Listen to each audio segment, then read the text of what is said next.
أعوذ بالله من الشيطان الرجيم بسم الله الرحمن الرحيم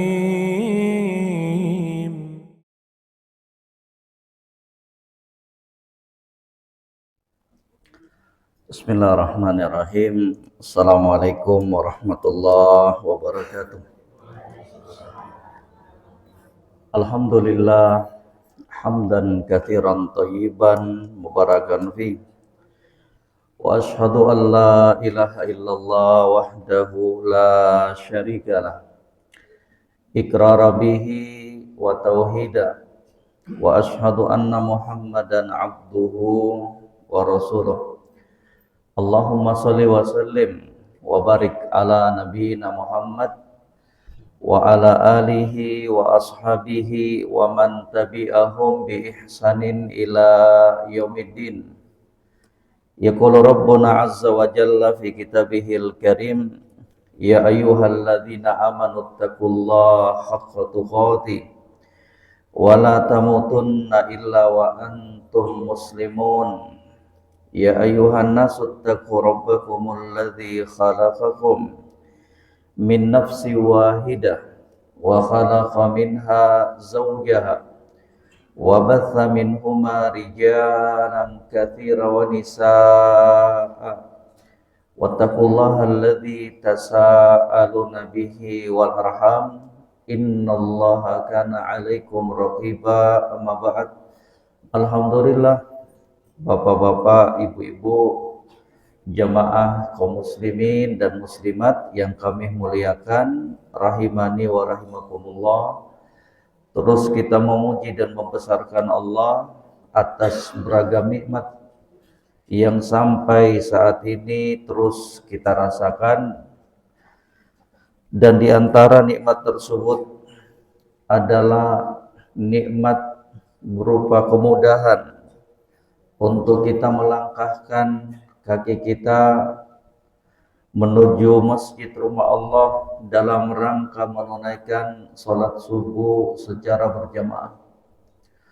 Semoga kegelapan malam yang kita terobos, yang kita lalui menuju masjid rumah Allah kelak pada hari kiamat digantikan dengan cahaya yang sempurna oleh Allah. Karena itu janji Rasul sallallahu alaihi wasallam sekaligus juga merupakan janji Allah. Di dalam hadis yang sahih kata Nabi sallallahu alaihi wasallam, "Basyir al-masya'ina ilal masajid fil dhulami bin nur atam yaumal qiyamah." Kata Nabi, berikan kabar gembira. Berikan kabar gembira kepada siapa? Orang-orang yang berjalan di kegelapan malam menuju masjid rumah Allah. Berikan kabar gembira kepada mereka dengan cahaya yang sempurna pada hari kiamat. Juga disebutkan oleh Nabi sallallahu alaihi wasallam di dalam hadis yang sahih, kata beliau, "Man shalla subha fahuwa fi dhimmatillah."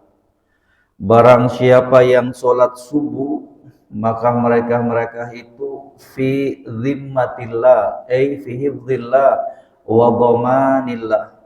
Barang siapa yang sholat subuh, apalagi dikerjakan secara berjamaah, maka mereka itu akan berada di bawah penjagaan Allah Subhanahu wa ta'ala. Bapak Ibu ingin dijaga oleh Allah, salah satu caranya dengan menjaga sholat subuh terkhusus secara berjamaah. Itu jaminan dari Nabi sallallahu alaihi wasallam. Penjagaan Allah itu Ibu mencakup penjagaan terhadap tubuhnya kita. Walaupun sudah tua dijaga oleh Allah. Penjagaan Allah juga meliputi penjagaan terhadap anak keturunannya kita. Dijadikan anak-anaknya kita anak-anak yang soleh dan solehah. Penjagaan Allah juga meliputi, dan ini yang paling penting, penjagaan Allah terhadap agamanya kita, dijaga keistiqomahannya kita, dijaga agamanya kita sampai kita diwafatkan oleh Allah Subhanahu wa taala. Makanya penting tuh salat subuh, ya. Di dalam hadis yang lainnya kata Nabi sallallahu alaihi wasallam, layali jannar, tidak akan menyentuh api neraka itu. Siapa mereka? Mata ataukah orang-orang yang menghadiri sholat sebelum terbitnya matahari dan sebelum tenggelamnya matahari. Sholat apa itu sebelum terbitnya matahari, Ibu? Bapak? Sholat subuh, kata para ulama. Maka alhamdulillah di kesempatan kali ini Allah Subhanahu wa taala memberikan kemudahan untuk kita bisa sama-sama melaksanakan sholat subuh secara berjamaah. Semoga sholawat dan salam senantiasa tercurahkan kepada junjungan kita Nabi Muhammad sallallahu alaihi wasallam, kepada keluarga beliau, pada para sahabat dan orang-orang yang mengikuti jejak beliau hingga akhir zaman kelak. Alhamdulillah di kesempatan subuh hari berbahagia ini juga kita dimudahkan oleh Allah untuk mengisi waktu kita bertafaqquh fiddin, belajar agama, dan itu ibadah. Belajar agama, duduk dalam majelis ilmu itu merupakan ibadah. Makanya Nabi sallallahu alaihi wasallam katakan, wa man istama'a qaumun fi baitin min buyutillah illa nazalat alaihimus sakinah wa ghasyiyatuhumur rahmah wa haffathumul malaikah wa dzakarahumullahu fi man indah. Tidaklah sekelompok orang berkumpul di masjid, mereka mempelajari agama Allah, mempelajari Al-Quran, mempelajari hadis-hadis Nabi sallallahu alaihi wasallam, illa nazalat alaihimus sakinah, kecuali akan turun ke dalam hati-hati mereka ketenangan. Pengen cari ketenangan, salah satunya dengan duduk belajar di majelis ilmu. Illa nazalat alaihimus sakinah wa ghasyiyatuhumur rahmah, Allah akan liputi mereka dengan rahmatnya. Wa haffathumul malaikah, mereka akan dikelilingi oleh para malaikat makhluk yang mulia ciptaan Allah. Wa dzakarahumullahu fi man indah, dan nama-nama orang yang duduk di majelis ilmu tersebut akan disebut-sebut di sisi Allah Subhanahu wa taala. Alhamdulillah. Jadi Bapak Ibu sekalian yang kami muliakan, insyaallah di kesempatan subuh hari berbahagia ini, seperti yang telah disampaikan tadi, kita akan membahas sebuah buku, sebuah kitab yang berjudul Furasu Kasbith Thawab wa akthar min 75 wa mi'ah sababan fi dukhulil jannah. Kalau diterjemahkan dalam bahasa Indonesia, ya, dan insyaallah sudah ada terjemahan.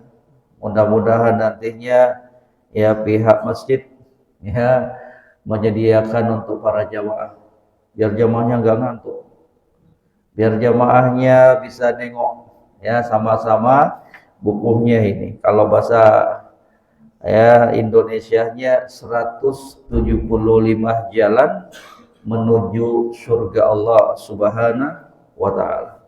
Ibu, Bapak, tidak ada kenikmatan yang lebih mulia dibandingkan surga.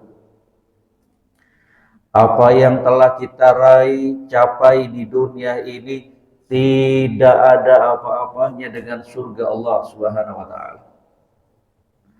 Apa yang telah kita rasakan di dunia ini, semuanya sejak kita lahir sampai sekarang ini, itu tidak ada apa-apanya dibandingkan kenikmatan surga Allah Subhanahu wa taala. Itulah puncak kebahagiaan. Itulah puncak keberhasilan ketika kita bisa menginjakkan kedua kaki kita ke dalam surga Allah Subhanahu wa taala. Disitulah kita akan merasakan kenikmatan-kenikmatan yang belum pernah kita rasakan selama di dunia. Makanya Allah di dalam hadis yang sahih, dalam hadis qudsi, kata Nabi sallallahu alaihi wasallam menukilkan firman Allah, "A'dattu li ibadiyas sholihin ma la ainun ra'at wala udhunun sami'at wala khatar ala qalbi bashar." Kata Allah, ini namanya hadits qudsi. Informasinya dari Nabi yang langsung dari Allah. Itu namanya haditsun qudsiyun. Hadits qudsi. Apa kata Nabi? Menukilkan firman Allah, "A'dattu li ibadiyas sholihin." Aku, kata Allah, sudah mempersiapkan untuk siapa? Hamba-hambaku yang soleh dan soleha. Aku telah persiapkan untuk hamba-hambaku yang soleh dan soleh. Apa itu? Malah ainun ra'at. Kenikmatan yang belum pernah mereka lihat dengan matanya. Subhanallah. Ini di mana, Ibu? Di surga. Kenikmatan yang belum pernah sama sekali mereka lihat dengan matanya. Wala udhunun sami'at. Tidak pernah pula kenikmatan tersebut mereka dengarkan dengan telinganya. Kalau kita, Ibu, di dunia diceritakan, ya, walaupun belum pernah lihat, ada orang ke Malaysia makan durian musangking. Bapak Ibu pernah dengar ini? Pernah coba musangking? Kalau sudah pernah makan durian musangking, hilang semua durian yang lain. Walaupun kita belum pernah rasa, ya paling kita udah pernah dengar, oh musangking. Ya, pernah makan? Belum, tapi pernah diceritain.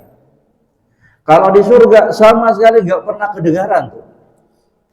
Kenikmatannya belum pernah kita dengarkan dengan telinganya kita dari orang yang menginformasikan. Oh, belum ada yang orang masuk surga sekarang ini, betul nggak? Ya, gimana bisa dia ceritakan? Oh, belum pernah masuk surga, belum pernah merasakan apa yang dipersiapkan oleh Allah. Wala khatar ala qalbi bashar. Dan kenikmatan di dalam surga itu juga tidak pernah terlintas, terpikirkan dalam benaknya seseorang. Apapun yang kita pikirkan tentang surga itu lebih bagus dari kenyataannya. Itu aja. Ibu, bapak, pegang aja itu. Apapun yang kita bayangkan tentang surga Allah, kenyataannya itu lebih hebat dibandingkan apa yang kita pikirkan. Saking hebatnya nikmat-nikmat Allah Subhanahu wa taala itu yang telah Allah persiapkan di dalam surganya. Makanya di dalam sebuah hadis yang sahih itu disebutkan, ketika didatangkan seorang yang paling menderita dari kehidupan dunianya, orang yang paling sengsara di dunia, tapi dia termasuk orang yang soleh, yang taat kepada Allah Subhanahu wa taala. Ibu, bapak, ini hadis yang sahih yang diriwayatkan dari Nabi sallallahu alaihi wasallam. Kelak akan didatangkan orang yang paling miskin, yang paling menderita hidupnya selama di dunia, tapi dia orang soleh, tapi dia menjaga ibadahnya kepada Allah. Dia jauhi perkara-perkara yang diharamkan oleh Allah Subhanahu wa taala. Didatangkan dia, dihisab, ternyata amalan kebaikannya lebih banyak dibandingkan amalan kejelekannya. Dimasukkan ke dalam surga Allah. Sekali saja dicelupkan, dimasukkan ke dalam surga Allah. Kemudian ditanyakan kepada orang ini, apakah kamu pernah merasakan kesengsaraan, penderitaan selama hidup kamu? Kata orang ini, walladzi nafsi biyadi, Demi zat yang jiwaku berada di tangannya, demi Allah Subhanahu wa taala, tidak pernah sama sekali saya merasakan penderitaan selama hidup. Lupa semuanya. Sekali aja dia masuk ke dalam surga Allah, lupa semua dengan penderitaan yang pernah dia alami. Saking dahsyatnya kenikmatan, kebahagiaan yang dirasakan oleh penduduk surga Allah Subhanahu wa taala. Sebaliknya kata Nabi, akan didatangkan seorang yang paling kaya, yang paling enak hidupnya selama di dunia, tapi dia termasuk orang yang paling sering bermaksiat kepada Allah, lalai dari perintah-perintah Allah Subhanahu wa taala. Pokoknya dari sisi materi dunia dialah yang paling bahagia. Sekali saja dicemplungkan ke dalam neraka Allah Subhanahu wa taala, sekali aja dicemplungkan dalam neraka Allah Subhanahu wa taala, kemudian ditanyakan, apakah kamu pernah merasakan kebahagiaan, kesenangan selama hidup kamu? Katanya tidak pernah sama sekali. Langsung lupa, memori-memorinya dari kehidupan enaknya di dunia hilang semuanya. Disebabkan apa? Dia rasakan penderitaan neraka Allah Subhanahu wa taala. Jadi luar biasa. Bapak Ibu jamaah kaum muslimin dan muslimat yang kami muliakan, rahimani wa rahimakumullah. Tidak seorang pun dari kita mengetahui kemana posisi terakhirnya kita. Apakah di dalam surga ataukah di nerakanya. Jadi nggak boleh kemudian ketika berbuat maksiat kita berdalil, berargumentasi dengan takdir, ya, apalagi sampai berburuk sangka kepada Allah. Tanyakan, kamu kok enggak sholat subuh? Ya sepertinya inilah takdir Allah. Nyuri kedapatan, kok kamu nyuri? Ya apa boleh buat, ini kan takdir Allah. Berzina, kenapa kamu berzina? Ya kayaknya saya sudah ditakdirkan menjadi penduduk neraka Allah. Ya nggak boleh dong. Ya. Kok ketika disuruh pilih di antara 2 gelas racun dengan susu, kita pandai menggunakan akal sehatnya, kita minumnya susu, nggak mau racun. Kan harusnya ya dalam urusan dunia ya juga harus ngambil yang jelek. Kok untuk urusan dunia yang enak-enak, giliran ibadah langsung berhujjah, berdalil, berargumentasi dengan takdir. Dan juga dari mana kita mengetahui bahwa dirinya kita ini tergolong dari penduduk neraka Allah? Itu kan sama halnya kita berburuk sangka kepada Allah, dan itu haram hukumnya di dalam Islam. Nggak boleh bagi seorang muslim dan muslimah berburuk sangka kepada Allah Subhanahu wa taala hanya karena musibah yang menimpa dirinya. Kayaknya Allah nggak senang sama saya. Saya sudah pergi sholat subuh, ikut pengajian hari Sabtu, kok musibahnya datang terus ya? Kayaknya Allah nggak senang sama saya. Nggak boleh. Dari mana kita ketahui semua itu? Ya, makanya nggak boleh berburuk sangka kepada Allah Subhanahu wa taala. Maka selain kita berdoa meminta surga Allah, kita juga selaku manusia hamba Allah diperintahkan untuk melakukan ikhtiar, melakukan sebab-sebab. Ya, nggak boleh ya Allah saya minta surga.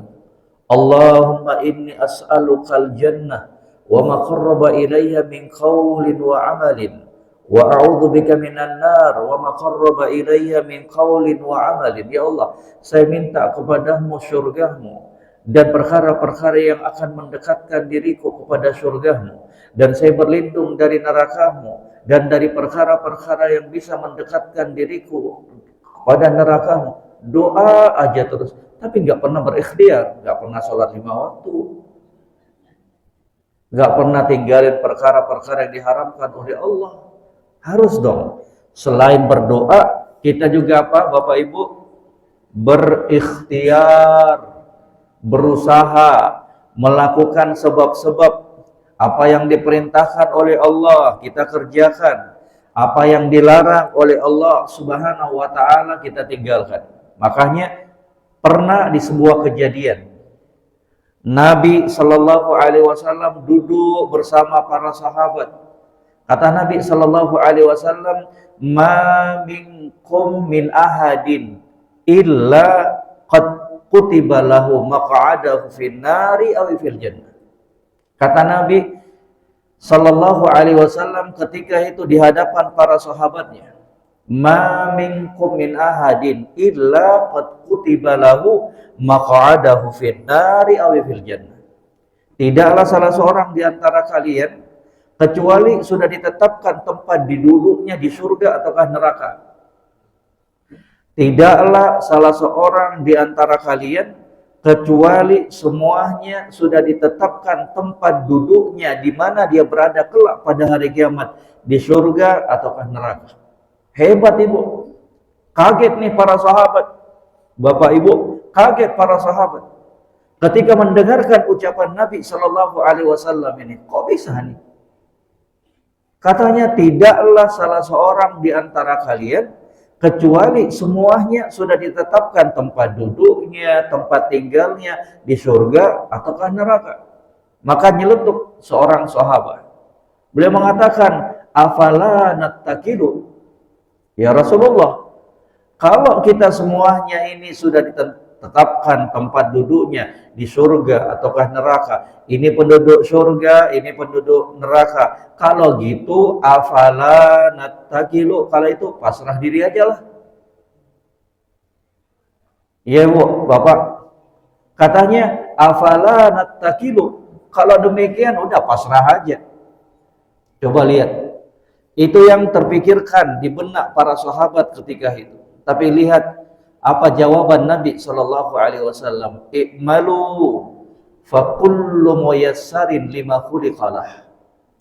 Beramallah kalian, berupayalah kalian, berikhtiarlah kalian. Kita nggak disuruh pangku tangan, tapi Nabi katakan apa? I'malu, beramal kalian, beramal, berupaya, berikhtiar. Apa yang diperintahkan oleh Allah sesanggup kita lakukan. Fattaqullaha mastata'tum, bertakwalah kalian kepada Allah sesuai dengan kemampuan kalian. I'malu fa kullu muyassarin lima khuliqalah, setiap orang itu akan dimudahkan dari setiap penciptaan dirinya. Kata para ulama, orang-orang calon penghuni surga itu akan dimudahkan langkahnya untuk menuju surga Allah Subhanahu wa taala. Penduduk neraka itu akan dimudahkan jalannya untuk masuk ke dalam neraka Allah Subhanahu wa taala disebabkan dosa dan kemaksiatan yang mereka lakukan kepada Allah Subhanahu wa taala. Maka beruntung, berbahagia orang-orang yang selalu mendapatkan pertolongan, hidayah, bantuan oleh Allah untuk melaksanakan beragam ibadah dan amalan ketaatan. Beruntung itu.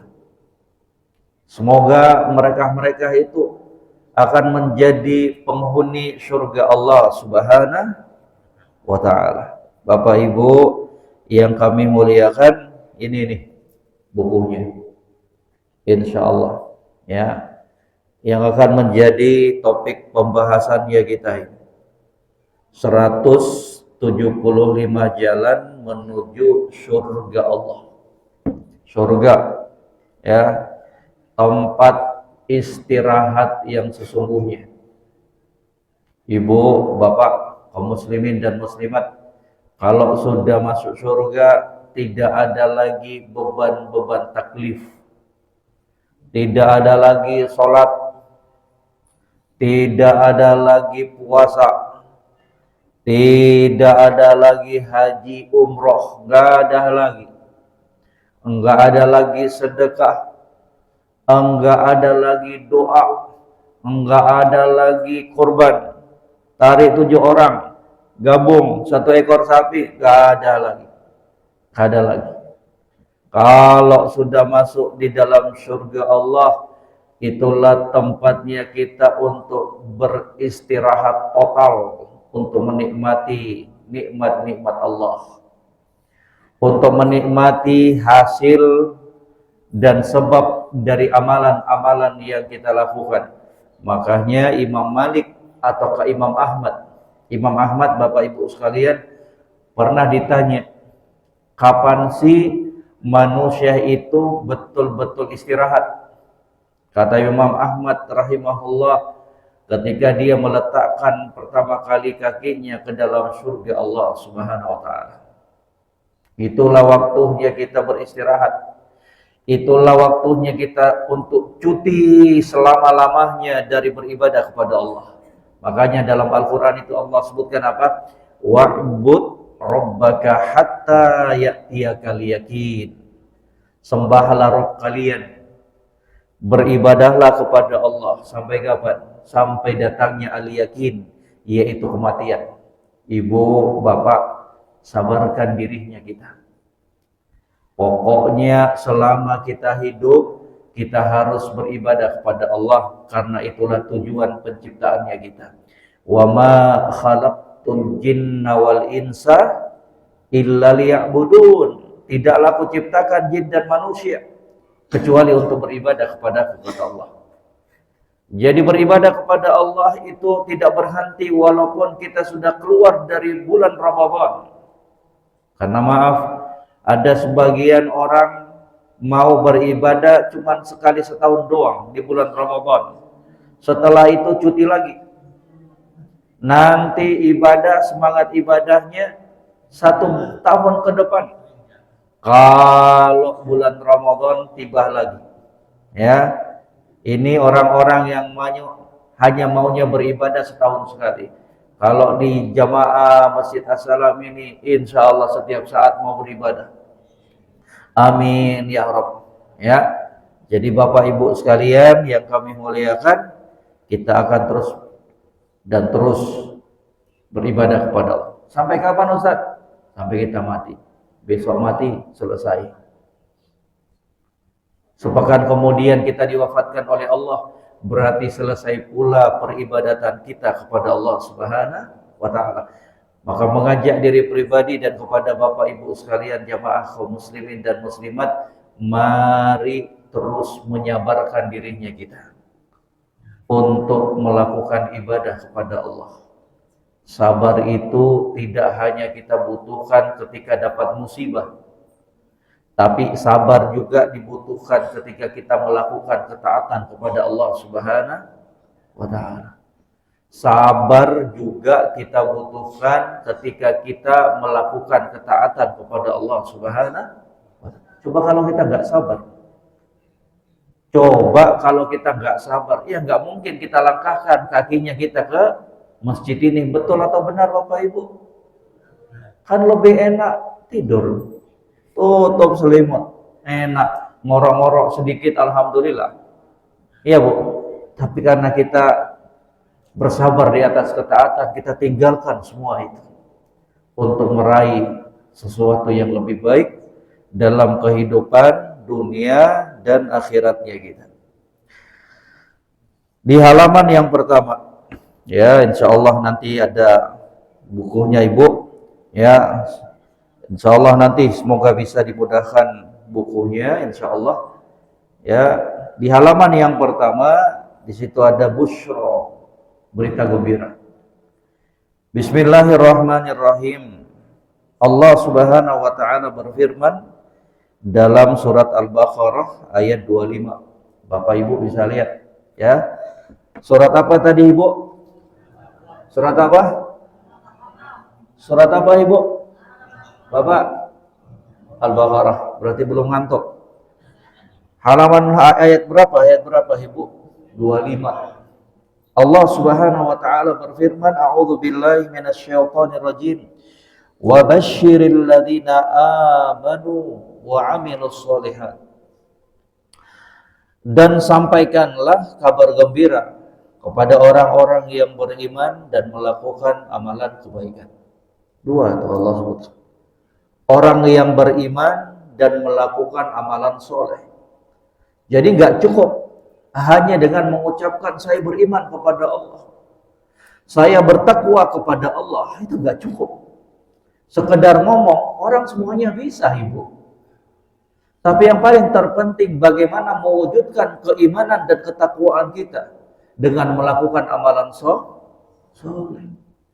Jangan cuma di mulut doang, tapi harus juga dibuktikan dengan perbuatan. Saya beriman kepada Allah.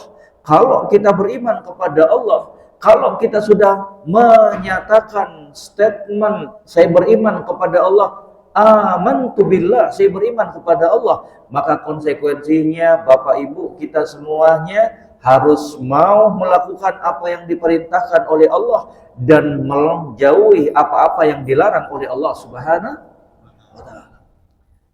Allah gandengkan itu. Wa basyiril ladzina amanu wa amilus solihat. Berikan kabar gembira kepada orang-orang yang beriman dan melakukan amalan soleh. Surga itu enggak didapatkan dengan bermimpi menghayal ibu bapak. Tapi surga itu didapatkan dengan apa? Berikhtiar, menempuh sebab-sebab. Jadi enggak benar kalau ada orang yang ingin surga tapi enggak pernah sholat 5 waktu. Enggak benar kalau ada orang yang ingin surga Allah kemudian enggak pernah sholat 5 waktu.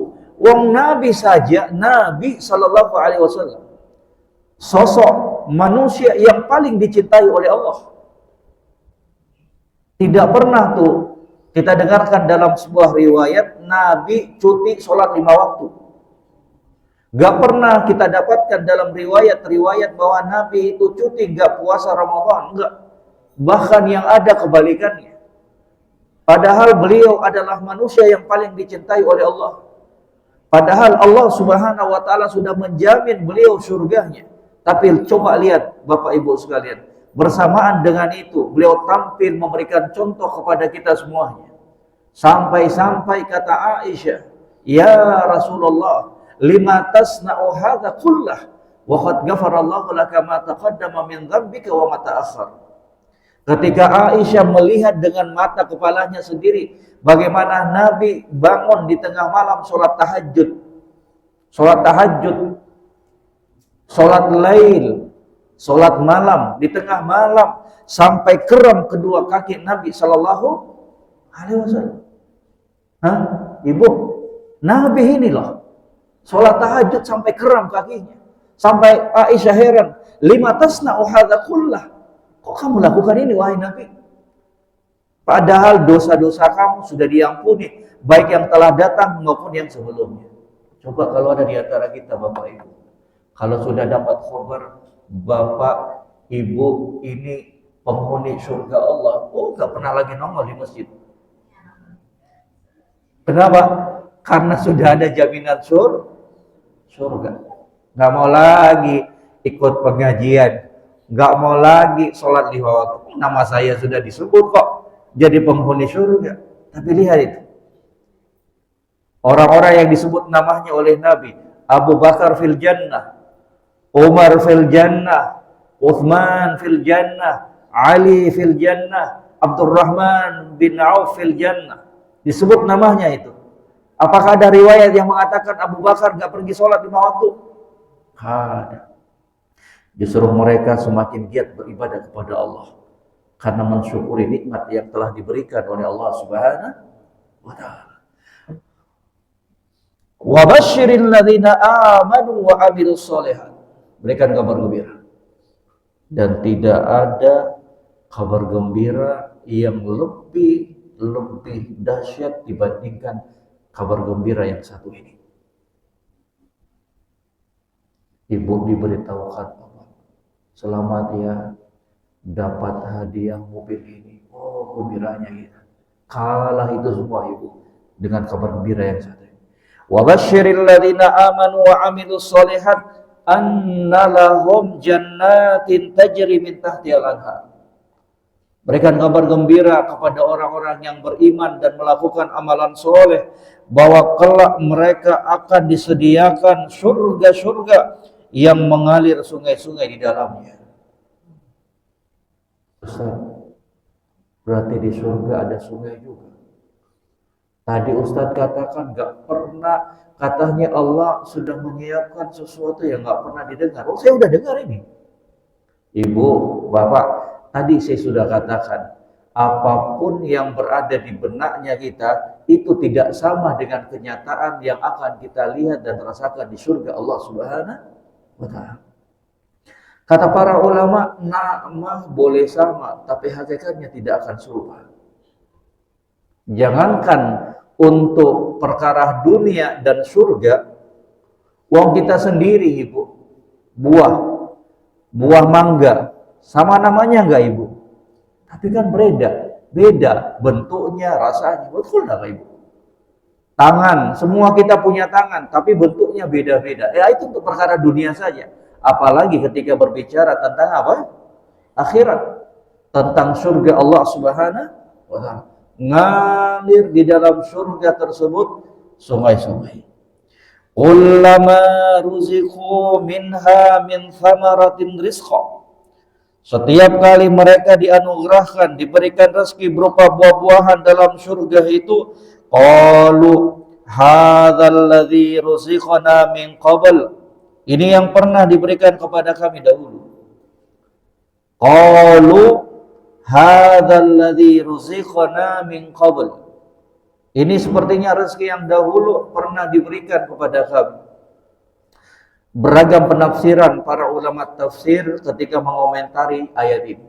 Qalu hadzal ladzi ruziqana min qabl. Ini sepertinya rezeki yang pernah diberikan kepada kami. Kata para ulama, penafsiran yang pertama, mereka mengatakan bahwa ketika mereka diberikan berulang-ulang kenikmatan tersebut, berbeda-beda terus yang mereka rasakan. Ibu, bapak, apapun yang ibu, bapak ingin di surga, itu langsung ada itu. Subhanallah. Langsung ada. Langsung tersedia. Begitu hebatnya pembalasan Allah Subhanahu wa taala. Pengen apel ada, tapi jangan pernah samakan dengan apel yang ada di dunia. Lebih enak lah. Pengen apel, langsung ada apel. Besoknya, lusanya pengen apa lagi, diberikan lagi. Beda-beda terus rasanya dan luar biasa nikmatnya itu. Makanya mereka mengatakan, qalu hadzal ladzi ruziqna min qabl. Ini sepertinya yang pernah diberikan kepada kami. Itu penafsiran yang pertama. Penafsiran yang kedua kata para ulama, qalu hadzal ladzi ruziqna min qabl, maknanya apa? Bahwa itu adalah kenikmatan yang dahulu pernah mereka lihat di dunia, tapi ini lebih wahid. Lebih wah.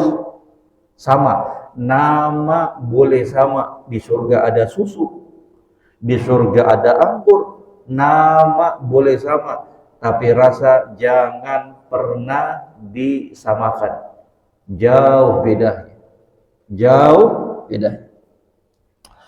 Wa utubihi mutasyabiha. Mereka diberikan buah-buahan yang serupa. Walahum fiha azwajum mutahharah.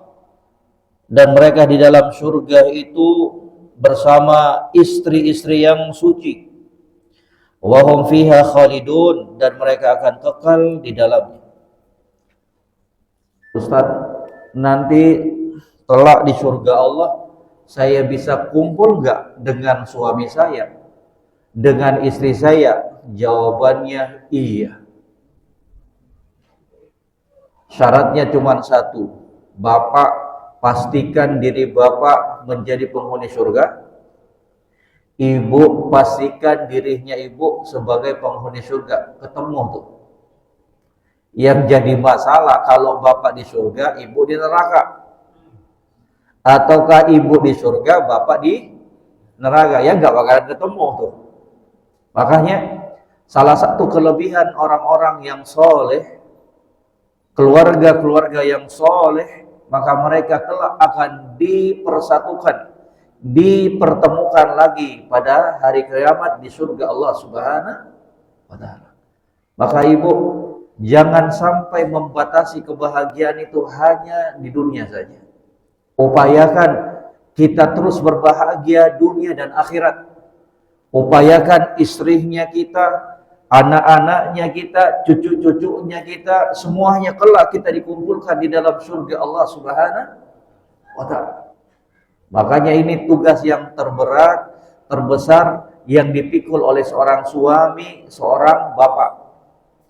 Ya ayyuhalladzina amanu qu anfusakum wa ahlikum nara wa quduhan nas wal hijar. Ini tugas yang terberat, terbesar, termulia yang dipikul oleh seorang ayah, seorang suami. Bukan sekadar membahagiakan istrinya di dunia, bukan sekadar membelikan apa saja yang diinginkan oleh istri dan anak-anaknya, tapi tugas terberat dan terbesar seorang suami disebutkan di dalam ayat ini. Qu anfusakum wa ahlikum nara. Jaga diri kalian dan keluarga kalian, biniknya kalian, istrinya kalian, dan anak cucunya kalian. Jaga mereka.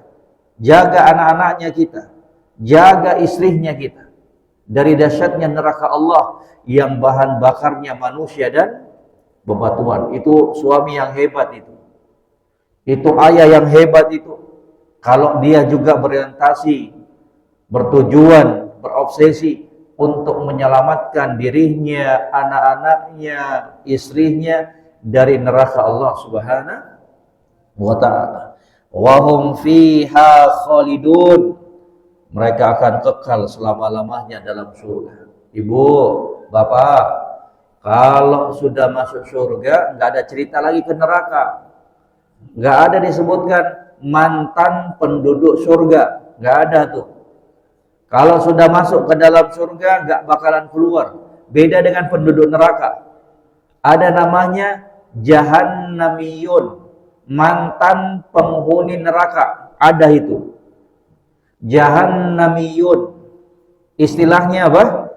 Jahannamiyun, mantan penghuni neraka. Tapi jangan coba-coba jadi golongan ini, Ibu. Jahannamiyun,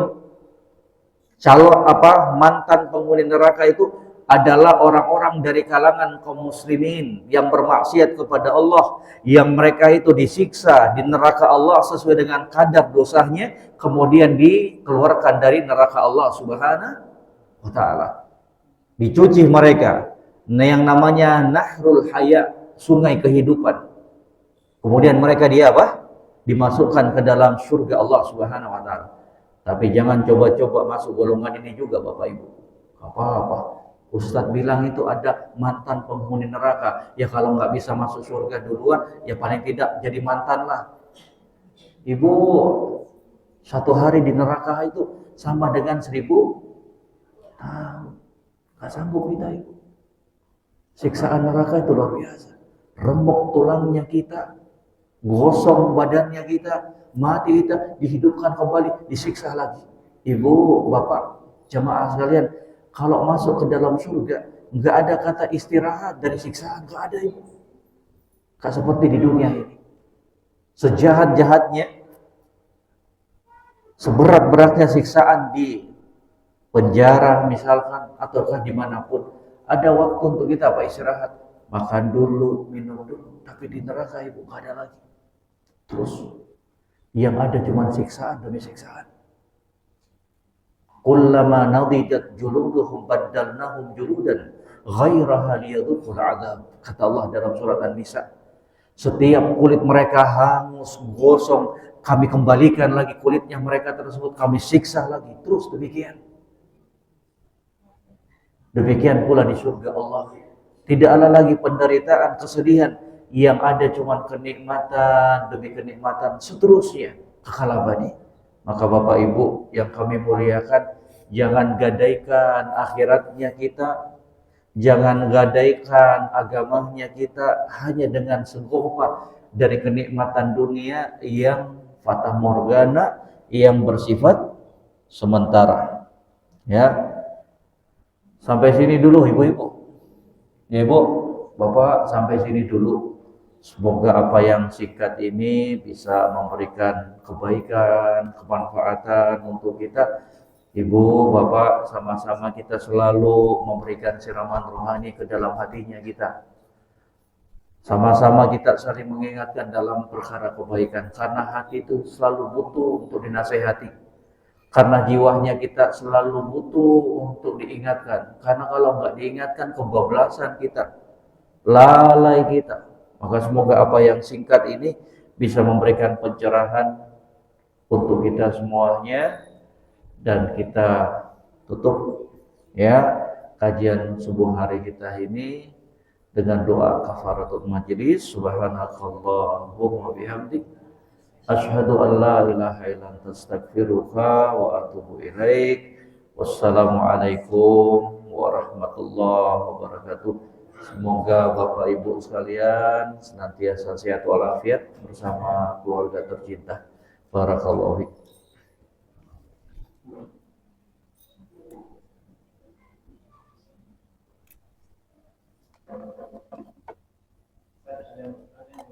Hah?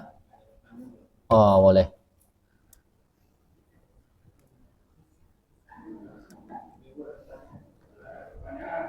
Ada yang mau ditanyakan? Tadi kira ibu-ibu dengan teman tuh. Bapak, saya juga baru pulang safar nih. Silakan Bapak. Waalaikumsalam warahmatullahi wabarakatuh. Sehat selalu Bapak, sekeluarga Bapak. Saya akan kembali kepada topik tema ceramah kajian pagi ini, yaitu di dalam kita 2-3 itu ini topiknya adalah tentang 175 jalan menuju surga. Jalan 175 jalan menuju surga. Jalannya. Nah, tadi kelihatan sudah disebutkan salah satu, tapi saya ingin 175 jalan itu apa saja? Ini pertanyaan yang sederhana sebetulnya. Ya. Tadi dibutuhkan bukunya, pada saya itu bukunya barangkali. Ya. Yang 175 itu apa saja? Masya Allah. Ini pertanyaan yang sederhana sekali. Iya. Jawabannya. Barakallahu fiik. Ada ini jalannya, ini. Nah, jalan-jalan itulah yang kita dengarkan, dan Iya. tentunya akan kita laksanakan, kan begitu kan? Iya. Jadi tadi baru satu kalau nggak salah Iya. yang ikut surat apa tadi begitu ya. Masya Allah, sehat selalu buat Sekali Bapak. lagi, apa maksud tema itu? Masya Allah. Dari DKM ini apa? Iya. Masya Allah. 175 jalan. Iya. Jalan menuju. Iya. Bukan setelah ada di sana apa? Iya. Ya. Jalan menuju ke sana itu apa saja? Gitu. Masya Allah. Pikiran saya itu. Iya Bapak. Masya Allah. Maaf ini Iya. barangkali ada sedikit itu ya di pinggiran. Barakallahu fiik. Pinggiran dari ceramah pada pagi ini tadi kan. Barakallahu fiik. Mendengarkan. Sehat selalu buat Bapak. Mohon maaf ini. Pertanyaannya bagus, Masya Allah. Sedikit di pinggir begitu. Iya. Tapi dari rumah saya itu pengen tahu tujuh 175 jalan apa saja. Masya Allah. Bapak. Kalau pikiran saya. Iya, iya. Dipahami Bapak. Dipahami. Saya mendengarkan ceramah ini apa saja begitu. Saya dengarkan dari awal. Oh iya. Terima kasih. Masya Allah. Assalamualaikum warahmatullahi wabarakatuh. Waalaikumsalam warahmatullahi wabarakatuh. Pertanyaannya bagus sekali. Ya, Masya Allah.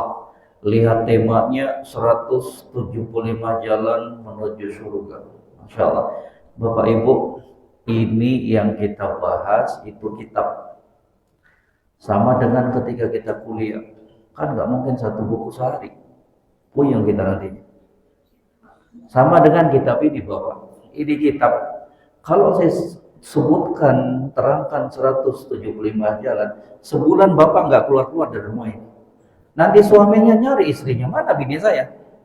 Nggak ada lagi yang buat sarapan pagi. Jadi insya Allah ini kitab buku yang nggak mungkin kita selesaikan dalam satu hari. Makanya dibuat judul itu untuk kita bertemu di setiap pekannya insya Allah. Kita akan bahas jalan yang pertama, jalan yang kedua, jalan yang ketiga. Kalau disebutkan sekali doang dalam pertemuan pertama nggak cukup waktunya. Yang kedua, Bapak Ibu, kita ini udah tua semuanya ini. Sisa di otaknya kita mungkin 1 giga doang.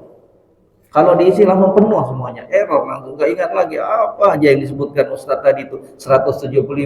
Ya Bapak Ibu, Jadi satu-satu insya Allah. Ya, satu-satu mungkin dalam sebuah pertemuan bisa dua, alhamdulillah.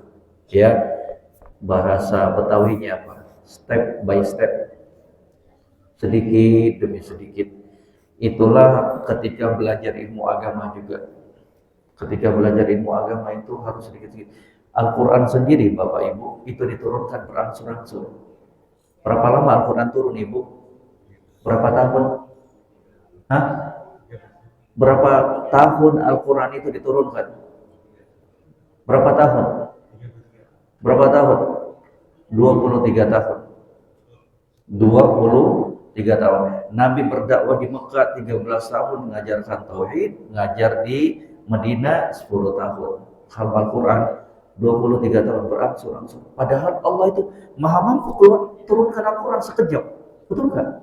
Tapi diturunkan pelan-pelan supaya linutsabbita bihi fuadak, kata Allah. Kami turunkan Al-Quran itu berangsur-angsur kepada kamu, wahai Muhammad, linutsabbita bihi fuadak, agar hati kamu itu menjadi lebih kokoh menerima syariat-syariat Allah Subhanahu wa Ta'ala. Jadi mohon maaf Bapak Ibu sekalian, insya Allah kita sama-sama akan mengurai pelan-pelan satu persatu ya dari apa yang menjadi tema dari pembahasan kitab ini. Jadi ini pembahasan kitab, ya, bedah kitab, bukan pertemuan yang sekali. Kalau itu judulnya tematik, nah, itu namanya itu. Barakallahu fiik. Mungkin itu Bapak yang bisa kita sampaikan. Jazakumullah khairan, ibu-ibu, bapak-bapak, semoga sama-sama kita bisa diberikan kemudahan untuk menyelesaikan kitab ini, insyaallah yang akan berguna buat kita. Wassalamualaikum warahmatullahi wabarakatuh.